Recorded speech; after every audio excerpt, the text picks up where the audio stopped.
Election season is in full swing right now in New Jersey, and the candidates, well, they're out trying to convince you to give them your vote. Knowing their platform, of course, is very important, but equally as important is knowing the person behind the candidate. Hi, I'm Racquel Williams, and Beasley Media New Jersey is proud to present to you Coffee with the Candidates. We put politics aside, for the most part, peel back the layers, and get to know the person behind the candidate. Oh, and of course, it all happens over a cup of coffee. So pour yourself one and enjoy. Hello, and welcome to Coffee with the Candidates. I'm Racquel Williams, and we are here today with Green Party candidate for New Jersey Governor, Madelyn Hoffman. Welcome. Thank you, Racquel. I'm glad to be here. I'm glad you're able to make it. Well, for the coffee, who wouldn't? We love our coffee here in Jersey, don't we? Yes. All right. Well, of course, we're here to learn more about you, but we have to say that you are no stranger to politics. You ran against Christy Whitman. You ran against Jim McGreevey. You ran with Ralph Nader in New Jersey as vice president, running mate in 1996. You have been at this for a long time. Yes. Do you think you have a chance this year for governor in New Jersey? To actually become the governor of New Jersey, I think we would need, the whole world to tip on its head, and we'd need a lot of things to go right. But have a chance to make a difference and to make an impact in 2021. We were coming fresh off a race in 2020 for U.S. Senate against Senator Cory Booker, and we got the highest total for any statewide Green Party candidate in New Jersey since the year 2000 when Ralph Nader was on the ballot. Mm-hmm. So we see that there are a lot of people and more people every year who are disenchanted, disappointed, disillusioned, disenfranchised from the Republicans and the Democrats. So our goal is to make as big an impact as we can this year, and that would in itself would be a victory. Mm-hmm. Well, we'll definitely talk about the stronghold that the two-party system here in New Jersey has, and the impact that you think you can make. But let's learn a little bit more about you personally, if you don't mind. I understand you live in Flanders. Were you born? Were you born and raised in New Jersey? I was born in New Jersey. I was raised in New Jersey. I left New Jersey to go to college, and I left New Jersey for a semester abroad. But for the most part, New Jersey's been my home for, well, I won't say now, but you can figure it out because it's been 25 years since the last since the Nader campaign in 1996, and I was an activist for 20 years before that on issues of the environment. In fact, I used to be on WCTC radio quite a bit in those days, in the 80s and 90s, when we were fighting against garbage incinerators or fighting for the cleanup of toxic waste sites. And we know in New Jersey there's a lot of those. We could go exit by exit on the Parkway and the Turnpike. Yes, I not only have I lived in New Jersey all my life, but I've been an activist here in New Jersey all my life, whether it was on environmental issues for almost 20 years or peace and justice issues for almost 20 years after that. So now I'm dating myself. That's all right. Now, where were you born in New Jersey, and where were you brought up? I was born in Englewood Hospital. I lived the first 5 years of my life in Fairlawn, and then my parents moved to Wyckoff, and my parents lived in Wyckoff until they passed away. My father 10 years ago, and my mom just 3 years ago. Okay. I myself, as you noted, live in Flanders, and I've lived there since about 1993. So I tend to put down roots, like the others like my parents. Right. I go somewhere and I put down roots. I'm not moving all around, and I'm building a community from where I live. Okay. Well, why don't you describe the neighborhood in which you were brought up? What was it like? It was a quiet, middle-class, suburban area. And I remember I was just talking to somebody about it the other day. by the time I started to go away to college and come back, the silence of that neighborhood would scream in my ears. I bet. Because it was one of those, nothing, not that nothing happened, but it was very, not a very diverse neighborhood, we'll put it that way. Okay. And I didn't have too many friends in that neighborhood. And I used to think it was me, but then with the availability of Facebook and, keeping up with other people who were in my class in high school, let's say, it wasn't me. I had a different vision or a different approach to things even in high school. And I guess, there weren't a lot of people that shared that with me. So, Well, yes. New Jersey is definitely a very diverse state. Yes, it is. What's your most favorite thing about New Jersey? Oof, that's a question I didn't expect. A couple of things. You can name more than one. I think the diversity of it. I think the beach, the shore. I wish that it was all free. I wish there were no barriers for people going to the shore. I also really enjoyed. I lived in the ironbound section of Newark for 5 years. And I enjoyed the diversity of the people, the Portuguese, the Spanish-speaking people, the African Americans, and then another part of, and people would tell me, they would say to me, "Why are you living? What's a nice girl like you doing living in Newark?" And I'd say, "Living in Newark," right, and then you walk in the streets and partaking in everything that the city had to offer, and I felt at home there. So. I never, what do you mean, what's a nice girl like me doing? Of course, I'm living in Newark. Well, of course, we're all familiar with the environmental work that you've been doing over the years, of course, and running for various offices. I guess the question next would be, what motivates you? What's your passion? What keeps you going where this is concerned? Well, in 96, 97, 98, it was a passion for a better environment, more justice, a state that was that treated all of its people, everyone living in it, in a better fashion. And then I took 20 years I was a peace activist and the director of a nonprofit peace organization, and I couldn't be involved in partisan politics at that time, so I separated myself from this. And then when my mother got sick in 2017, I realized it was time for me to step back from all the activism I was doing in order to spend more time with her.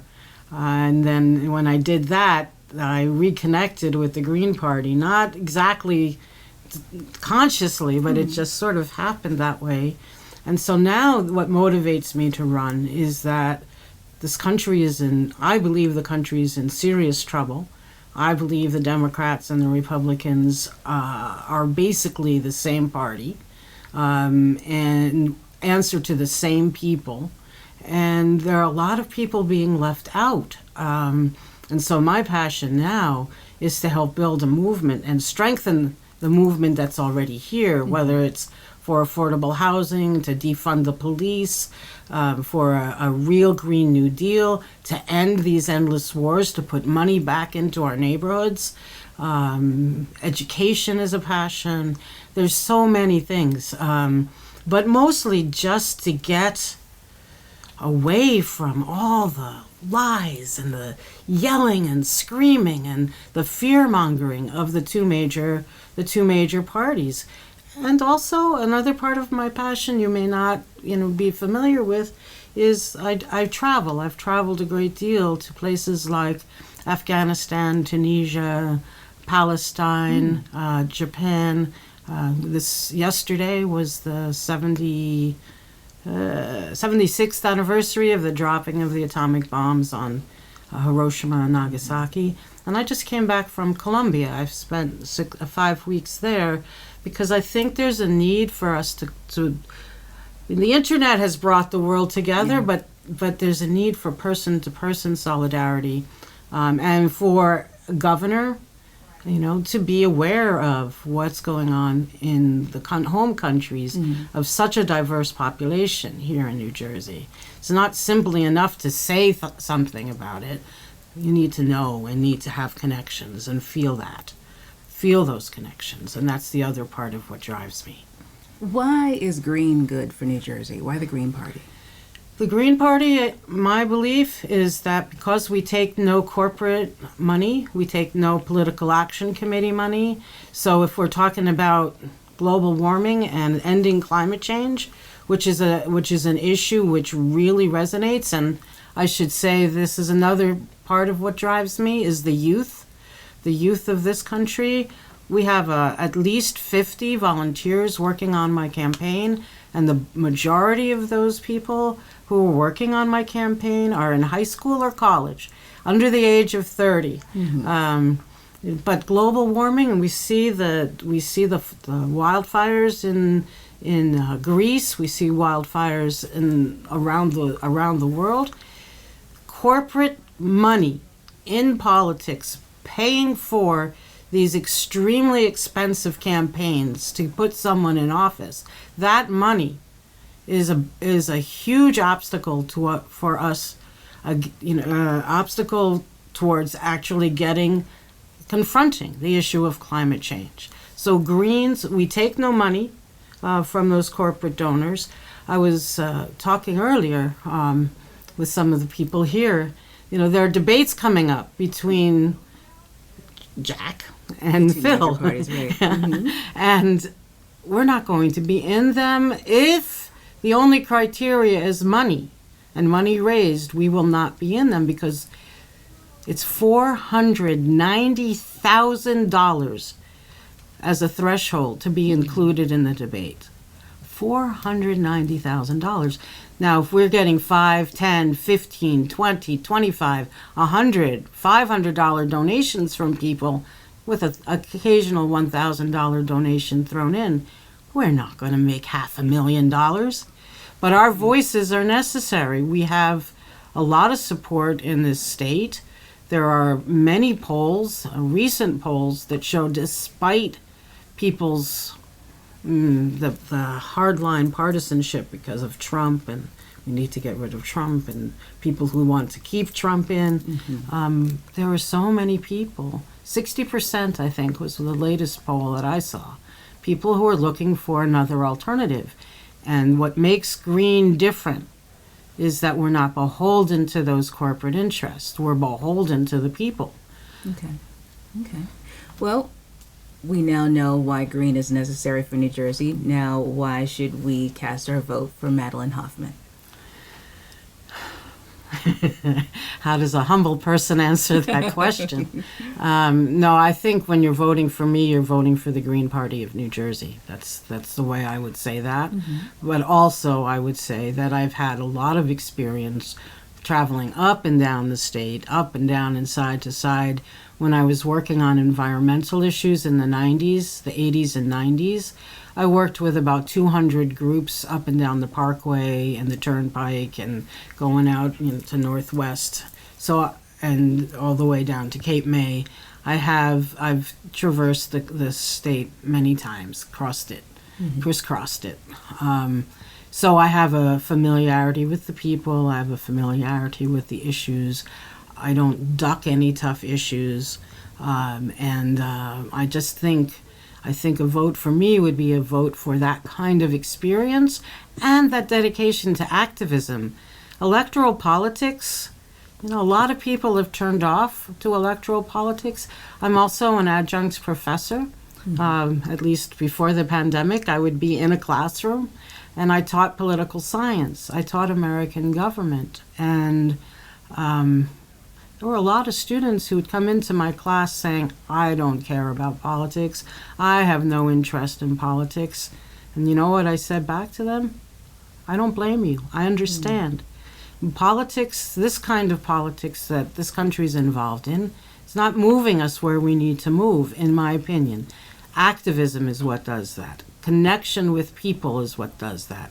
Attending rallies, Black Lives Matter rallies, immigrant rights rallies, homeless, work that people without shelter and without homes are doing, amplifying the messages of those folks who are in this country, in this state, very much a part of it, but usually ignored by the two major parties because the dollars don't come flowing in. Understand. And if I make a promise, if I say something, there's not going to be one of those corporations in my ear saying, Madelyn, what did you do? Madelyn, how can you possibly promise that? It's what I believe in and what everyone else believes in. That's what's going to move us forward. Well, I'm happy that you were able to come here and get your message out and have people get to know you a little bit better and offer an alternative to the two-party system in New Jersey for governor. We've been visiting with New Jersey Green Party candidate for governor, Madelyn Hoffman. Thanks for joining us today. Can I leave some contact information for Absolutely. people? Okay, so we just got our palm cards in, and I'm going to read off the back. My website is hoffmanforgovnj.com. That's all lowercase, and it's the word for, not the number for. hoffmanforgovnj.com. Got it. People can email me at hoffmanforgovernor2021@gmail.com, and you can find me on Twitter and Instagram, and also we have a TikTok. Oh, okay. because I mentioned the youth that are involved. Absolutely. They know how to use TikTok. I just appear on the camera and say what they want me to say. And so this also is how we have little bumper stickers we can give to people for a small donation. We have lawn signs ready to go. So if you want any more information or you want to help us get the message out, you can reach out to us in the ways I just mentioned. Sounds good. Madelyn Hoffman, thanks for your time. Thank you, Racquel.